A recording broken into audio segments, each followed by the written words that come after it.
கை கூட தூக்க முடியல. 20 ரவுண்டு.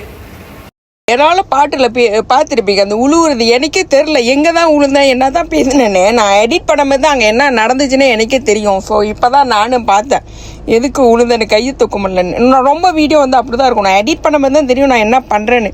மற்றபடி ஷூட் பண்ணிக்கிட்டே இருப்பேன். அங்கே உள்ள லைஃப்பை வந்து என்னால் என்ஜாய் பண்ண முடியாது தெரியுமா. அது ஒரு மன வருத்தம் தான், கவலையாக தான் இருக்கும். அதனால தான் எல்லாம் என் மேலே மூஞ்ச கட்டுவாங்க. போகலாம். நீ பெரும் கலைஞன், நிரந்தர இளைஞன், ரசனை மிகுந்த ரகசிய கவிஞன், ஓர் உயிர் கொண்டு உலகத்தில் இன்று 1000 பிறவி கொண்டாய், உன் வாழ்வில் 1000 திரைகள் கண்டாய்.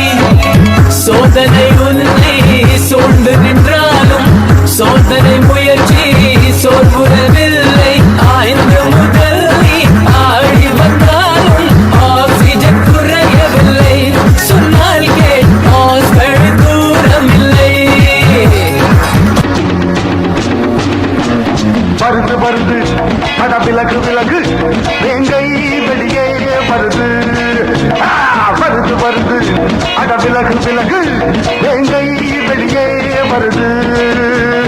வேங்கை நான் தான் சீரும் நாள் தான் வருது. நிறைய மக்களே காயினை வச்சுக்கிட்டு ஷாப்பிங் போகிறேன். ஷாப்பிங் இந்த வீடியோ தான் நான் ஏற்கனவே சொன்னது. மூஞ்சில் ஆடலை. ஏன்னா அங்கே ஒரு வெள்ளக்காரைக்கு வந்து நான் ஷூட் பண்ண மாதிரி, ஏன்னா இத்தனை ஊர் ட்ராவல் பண்ணிட்டு ரோட்டை பார்த்தோன்னா அப்படியே ஒரு மாதிரி எக்ஸைட்டிங் ஆகிட்டு மக்களே இங்கே ரோட்டுக்கு வந்தாச்சின்னு சொல்லி ஷூட் பண்ணியிருந்தேன். அவங்க அந்த மாதிரி பச்சை ஜாக்கெட் போட்டிருக்காங்க. அவங்க நீ என்னோட வேலையை வந்து டிஸ்டர்ப் பண்ணுறேன், நீ எடுத்த வீடியோலாம் வந்து டிலீட் பண்ணு அப்படி காட்டுன்னு சொல்லி மெமரி வரைக்கும் போய்ட்டு அவங்க டிலீட் பண்ணிவிட்டு நீ நில்லு நான் எடுக்கிறேன்னு ஷூட் பண்ணேன். அந்த வீடியோ தான் அது. நான் ஏற்கனவே அந்த ஃபில்டர் அதெல்லாம் பேசினேன்னே அந்த முகரை தான் அது. மூஞ்சி தொங்க விட்டு தான் போனேன். இங்கே பாருங்க திருச்சி போய் இருக்கும் ஒரு 25 ஹவர் ட்ராவல் பண்ணால் எப்படி இருக்கும் அந்த மாரி தான் இருந்தோம்.